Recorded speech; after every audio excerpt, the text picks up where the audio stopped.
लालू यादव किसको परिवार से निकाल रहे हैं, किसको परिवार में रख रहे हैं, इससे बिहार का क्या लेना देना है। लालू यादव ने क्या कहा है कि कोई यादव समाज का काबिल आदमी है उसको हम नेता बना देंगे।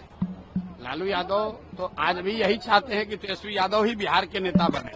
अगर उनको यादवों की चिंता है तो यादव समाज से किसी आदमी को मुख्यमंत्री का चेहरा घोषित कर दे, जन स्वराज उनके समर्थन में खड़ा हो जाएगा। ये अपने परिवार की राजनीति कर रहे हैं, अपने बच्चों की राजनीति कर रहे हैं। इनको किसी की चिंता नहीं है कि शारीरिक और मानसिक तौर पर नीतीश कुमार स्वस्थ नहीं है।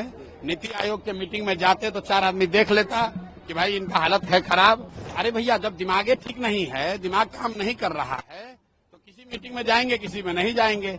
नवंबर में बिहार का निजाम बदलने वाला है, नया व्यक्ति मुख्यमंत्री बनने वाला है। ऐसा है, लालू यादव किसको परिवार से निकाल रहे हैं, किसको परिवार में रख रहे हैं, इससे बिहार का क्या लेना देना है।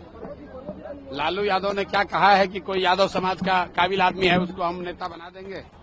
लालू यादव तो आज भी यही चाहते हैं कि तेजस्वी यादव ही बिहार के नेता बने। हम लोग तो जन स्वराज में हमने ओपन कहा है कि राजद की ओर से लालू जी ये कह दें कि अगर वो जात की बात करते हैं, छोड़िए पूरा बिहार का बात, अगर उनको यादवों की चिंता है तो यादव समाज से किसी आदमी को मुख्यमंत्री का चेहरा घोषित कर दे, जन स्वराज उनके समर्थन में खड़ा हो जाएगा।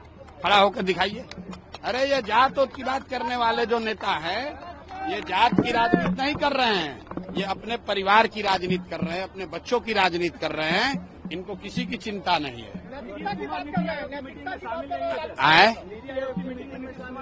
नीतीश कुमार नीति आयोग के मीटिंग में इसलिए नहीं शामिल हुए कि जो बात हम लोग पिछले 2-3 महीने से बता रहे हैं कि शारीरिक और मानसिक तौर पर नीतीश कुमार स्वस्थ नहीं है। नीति आयोग के मीटिंग में जाते तो 4 आदमी देख लेता कि भाई इनका हालत है खराब। तो इसीलिए उनको ढांक तोप के उनके अफसर और 4 चाटुकार मंत्री उनको यहाँ पर रखे हैं, सुरक्षा के घेरे में रखे हुए हैं। नीति आयोग के बैठक में जाते तो वहाँ अन्य मुख्यमंत्रियों से मिलना पड़ता, कुछ बोलना पड़ता, देश की मीडिया देखती, वहाँ कैसे आप छुपते। इसीलिए डर के मारे नहीं गए और आज गए हैं। और दूसरे नजरिए से देखिए, जो देश का सबसे गरीब और पिछड़ा राज्य बिहार है, उसका मुख्यमंत्री विकास के लिए नीति आयोग के बैठक में नहीं जाता है। और आज दिल्ली गए हैं कि जदयू को सीट 2 को ज्यादा मिले कि कम मिले। अपने अरे भैया, जब दिमागे ठीक नहीं है, दिमाग काम नहीं कर रहा है तो किसी मीटिंग में जाएंगे, किसी में नहीं जाएंगे।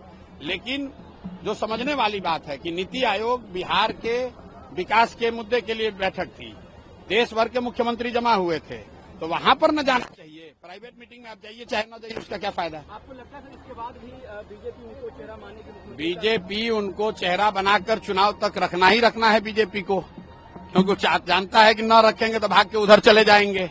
और 12 सांसदों का समर्थन भी दिल्ली में है। आप बताइए, बिहार के किसी सामान्य परिवार का बच्चा अगर उसको सिपाही बनना है तो उसको फिजिकल टेस्ट देना है, अगर उसको शिक्षक बनना है तो उसको मेडिकल टेस्ट देना है। लेकिन बिहार के मुखिया को न शारीरिक जांच है न मानसिक जांच है। ये आदमी को अपना नाम याद नहीं रह रहा है। किसी महिला को स्टेज पर पकड़ लिया, किसी राष्ट्रीय गान हो रहा है उसमें थपड़ी बजाने लगा, किसी आदमी को मान लीजिए कि उसका शोक में गए हैं वहां पर गाना गा रहे हैं। और ऐसे व्यक्ति को बीजेपी ने थोप रखा है बिहार पर, सिर्फ इसलिए कि 12 सांसदों का समर्थन दिल्ली में मिलता रहे। और बिहार की जनता, बिहार के युवा का जो होना है हो, उससे उनको कोई मतलब नहीं है। इसीलिए आप देख रहे हैं कि यहाँ लोगों से हमने पूछा कि मोदी के कहने पर वोट दोगे, तो लोगों ने क्या कहा बताइए। लोगों ने क्या कहा? एक लोग ने कहा नहीं देंगे। तो भैया छुट्टी हो रहा है कि नहीं, आप जाके लोगों से पूछिए। नवंबर में बिहार का निजाम बदलने वाला है, नया व्यक्ति मुख्यमंत्री बनने वाला है।